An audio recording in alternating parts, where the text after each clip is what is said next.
Nuevamente tenemos a otro destacado invitado, está con nosotros el analista político Carlos Sánchez Berzaín. A ver si lo tenemos vía Skype, podemos verle el rostro para saludarlo. Berzaín, bienvenido, gracias. ¿Cómo está? ¿Cómo le va? Félix Guillermo, buenas noches, mucho gusto. Un placer. Quería un poco hablar con usted sobre los distintos escenarios en caso de que regrese Donald Trump a la presidencia de los Estados Unidos o de que Kamala Harris llegue por el Partido Demócrata a ser la presidenta. Y esto vamos a llevarlo al tema latinoamericano, que usted conoce también. Y quiero hablar de las tres grandes dictaduras, Cuba, Nicaragua, pero específicamente el caso de Venezuela, porque el robo burdo, no sé qué otro adjetivo le puedo poner, que hubo recientemente en Venezuela con Nicolás Maduro, es algo de lo que todavía no ha habido ningún tipo de respuesta. ¿Cómo usted cree que cada una de estas administraciones puedan actuar ante el gobierno de Maduro después de la fallida elección?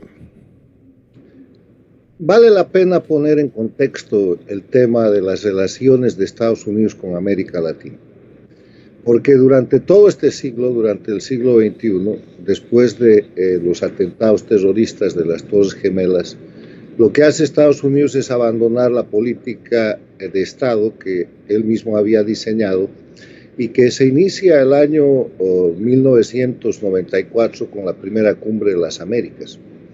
En la administración del presidente Bush I se desarrollan las bases de una política de Estado para América Latina, de Estados Unidos con América Latina, pero pierde la elección y el presidente Clinton, demócrata, toma ese proyecto y lo ejecuta con la misma gente republicana que lo había elaborado.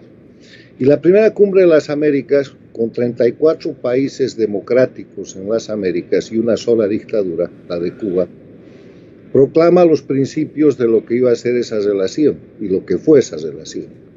Democracia, respeto a los derechos humanos, lucha contra el narcotráfico, que hoy día sería lucha contra el crimen, desarrollo sostenible, libre mercado, y así avanza durante toda la década de los 90 esa política exterior de Estado de los Estados Unidos y produce cuestiones muy importantes como la Carta Democrática Interamericana, que es un instrumento constitutivo donde se establece la democracia como un derecho de los pueblos.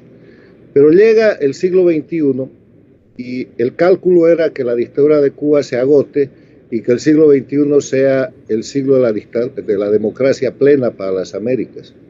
Y llega Chávez al poder en 1999 y se produce el atentado a las Torres Gemelas y a los Estados Unidos el año 2001, el 11 de septiembre, y Estados Unidos, con el presidente Bush II, abandona esa política de Estado, lo que se hace mucho más marcado después en la administración demócrata del presidente Obama.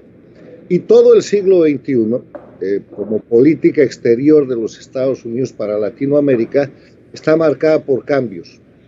Cuando el Partido Demócrata está en el poder, hay una política para América Latina. Cuando el Partido Republicano está en el poder, esa política cambia. ¿Y quién gana? Ganan los adversarios que son este sistema dictatorial del socialismo del siglo XXI, liderado por Cuba, que es la que se ha expandido, estableciendo dictaduras en Venezuela, en Bolivia, en Nicaragua, y estableciendo además gobiernos paradictatoriales. Le quiero recordar que el concepto de gobierno paradictatorial es un gobierno elegido en un país democrático, elegido democráticamente, pero cuyo equipo, cuyo presidente llega al poder por la ayuda del socialismo del siglo XXI y cuando está en el poder pone la política exterior y mucho de la política interna al servicio de las dictaduras. México con López Obrador y ahora con Sheinbaum, Honduras con la señora Castro, Brasil con Lula, Colombia con Petro. Entonces, en ese escenario, ¿qué se puede decir en este momento? Cierro el marco de referencia tan importante en el que Estados Unidos está eligiendo o ha elegido, y ahí vamos a ver a quién, un presidente. Que para el tema de América Latina, por el propio interés de Estados Unidos, es importante retornar a una política exterior de Estado. Y una política exterior se formula en base a dos parámetros fundamentales: los principios y valores del país. Estados Unidos es la democracia más importante del mundo. Eso quiere decir derechos humanos, quiere decir libertad, quiere decir derecho de propiedad, quiere decir libre mercado y el interés del país. Y el interés del país, Estados Unidos, durante todo este siglo, ha sido el objetivo central de los ataques del crecimiento de las dictaduras y del socialismo del siglo XXI. Ustedes estaban comentando el tema ahora mismo de la crisis de la migración. La migración es una migración forzada por las dictaduras. Además de atender la frontera y además de atender el tema de la migración en Estados Unidos, hay que atender el problema de los países expulsores que han hecho de eso un mecanismo de agresión antiimperialista, como ellos lo llaman.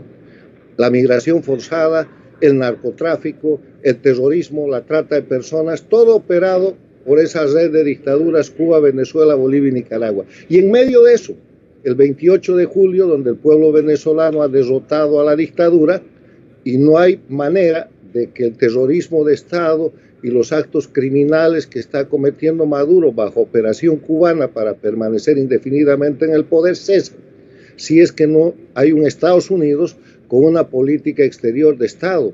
Lo peor que podemos hacer los latinoamericanos es meternos en la interna de Estados Unidos y decir o con demócratas o con republicanos, porque si uno apoya a los demócratas, los republicanos se enojan.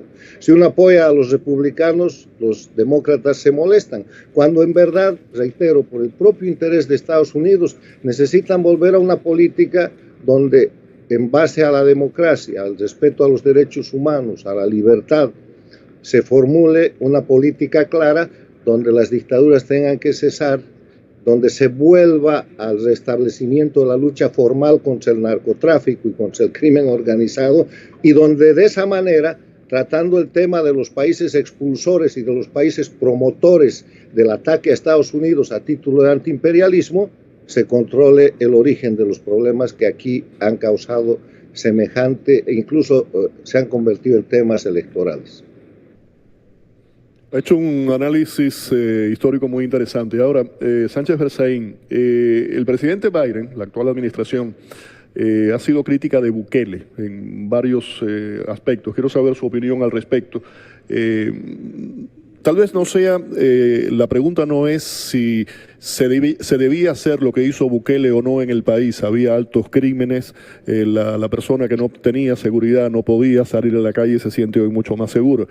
La pregunta es si es legal y constitucional la forma en la que lo hizo. Y ahí se pone en una balanza lo que son los derechos contra lo que tiene que ver con el bienestar de un país. ¿Usted cómo ve eso? El problema es el doble rasero. Mientras en Cuba, en Venezuela, en Bolivia y Nicaragua tienen casi 4.000 presos políticos, hay tortura, no hay justicia independiente, no hay Estado de Derecho, no hay respeto alguno a los derechos humanos y se toma y se ejerce el gobierno con terrorismo de Estado. A un gobierno democrático como el de Bukele lo señalan por establecer bien o mal un sistema de seguridad ciudadana que le ha repuesto la tranquilidad al pueblo de El Salvador. Entonces, la reacción tiene que ser uniforme. No puede haber un tipo de criterio para tratar a la dictadura de Cuba, tolerándole más de 1.300 presos políticos, o a la dictadura de Venezuela, que ahora está ejecutando terrorismo de Estado, o a la de Bolivia, que tiene bloqueado el país hace 4 semanas, o a la de Nicaragua, que expulsa al que quiere y tortura y mata, y en el otro lado poner el ojo crítico para decir, señor Bukele, usted tiene que hacer esto o lo otro. De eso se trata la política de Estado, que todos los países latinoamericanos sean tratados bajo los mismos principios y valores y que no haya esa diferenciación de que si eres una dictadura castrista, sirve, pero si eres una democracia que puede mirarte como no progresista, entonces tienes problemas. La política de Estado es la solución y yo creo que más allá de los incidentes bilaterales, que han habido muchos, inclusive en el último tiempo o en principio del gobierno del presidente argentino actual, han habido roces que se han superado, etcétera. Hay que mirar una política que esté fundada en intereses recíprocos y en los principios y valores que no pueden ser otros que los derechos humanos, la democracia, la libertad, el derecho de propiedad y todo el libre mercado. No, claro, por supuesto, sobre lo que estaba diciendo, siempre ha habido, eso se sabe, un doble rasero, usted mismo lo mencionó, en muchas de estas cumbres, recuerdo la cumbre de Chile, por ejemplo, en la que se estaba hablando de derechos humanos, se hablaba de democracia, y uno de los principales oradores y uno de los firmantes de la carta de esa cumbre fue Fidel Castro.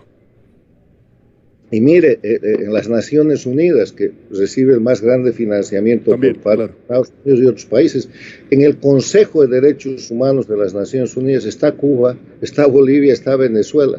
O sea, los violadores de derechos humanos son los ratones despenseros, el ratón encargado de cuidar el queso.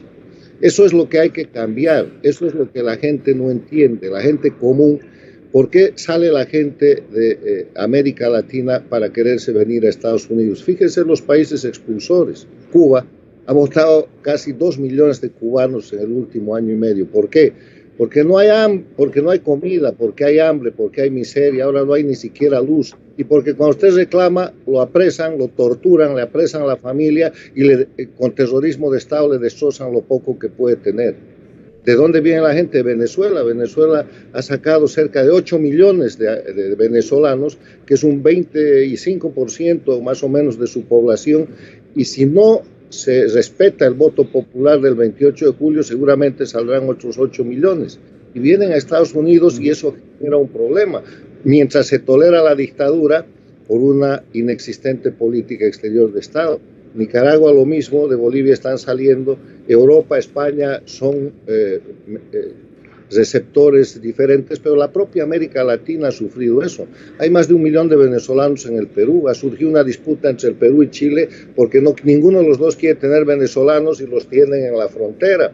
Hay un problema además criminal, porque cuando las dictaduras expulsan gente, cargan en medio de los inocentes criminales. Lo hicieron desde el Mariel, lo hacen ahora con el tren de Aragua desde Venezuela. O sea, política exterior de Estado, cesen el doble rasero. Si el principio es la democracia, pues democracia para todos. Si hay tolerancia a las dictaduras, entonces será otro el escenario. Sí, estamos analizando la elección estadounidense, pero quiero terminar con esta pregunta. Usted hablaba de lo que ocurre en América Latina, la polarización que hay en América Latina, la hay aquí en Estados Unidos, pero es mundial, ocurre también en Europa. Hemos visto el caso, por ejemplo, en España, a raíz de la dictadura de Francisco Franco, vino una transición muy bien dirigida en su momento por Adolfo Suárez. Ahí surge el PP, centro-derecha, el Partido Socialista Obrero Español, centro-izquierda, y esos dos partidos estuvieron manejando, surgieron algunas figuras como Felipe González, otros del PP, y ahora surgen nuevos partidos en los extremos. Eso lo estamos viendo también. Vimos lo que ocurrió con Le Pen en Francia, Italia, es algo generalizado. ¿Cómo entiende usted esa polarización mundial, no solamente aquí en los Estados Unidos? Una precisión, la gran transición en España la hace el rey Juan Carlos, ¿no? Y con sus Juan Carlos sí fue Adolfo Suárez era ministro en la época de Franco, fue un poco el que se echó sobre los hombros junto con el rey Juan Carlos, correcto. Juan Carlos es el gran director porque Adolfo Suárez llega a ser presidente del gobierno, pero después cambia el partido la presidencia. Pero vamos a la polarización. La polarización es resultado de la falta de respuestas, de la insatisfacción de la ciudadanía en medio de un momento histórico que se llama revolución tecnológica de ultracomunicación. Hoy día los pueblos están mucho más comunicados e informados que antes, y a veces esa información no es la correcta. Entonces las campañas políticas, que son los mecanismos para tomar el poder democráticamente, han pasado de la mercadotecnia a la ultramercadotecnia, donde ya no importa lo que digas, sino lo que te traiga votos. Y es un momento de tensión, un momento de crisis que se va a revertir. Se ha sufrido aquí en la campaña de Estados Unidos, lo estamos viendo, inclusive ahora que ya han votado, pero que el debate continúa. Yo estaba mirando el programa, pero el tema importante es que la elección de los Estados Unidos, que se ha celebrado hoy día y que va a dar un presidente o una presidenta, tiene un impacto global. Y en el marco de ese impacto global, el impacto importante para América Latina tiene que ser el de tratar de que para arreglar la migración en Estados Unidos, para arreglar la lucha contra el crimen, la lucha contra el narcotráfico, el tema del fentanilo, hay que atender el tema de América Latina con política exterior de Estado. Demócratas y republicanos tienen que volver a la agenda del 94, mejorarla, actualizarla y llamar a los países de América Latina de nuevo al respeto de los principios y valores y no de las conveniencias de que te puedo comprar un poco de petróleo de Venezuela, entonces podemos intercambiar los presos políticos de Venezuela por los delincuentes comunes que están en Estados Unidos y cosas como las que hemos visto, ¿no? Muchísimas gracias por haber estado con nosotros. Encantado, felicidades, gracias.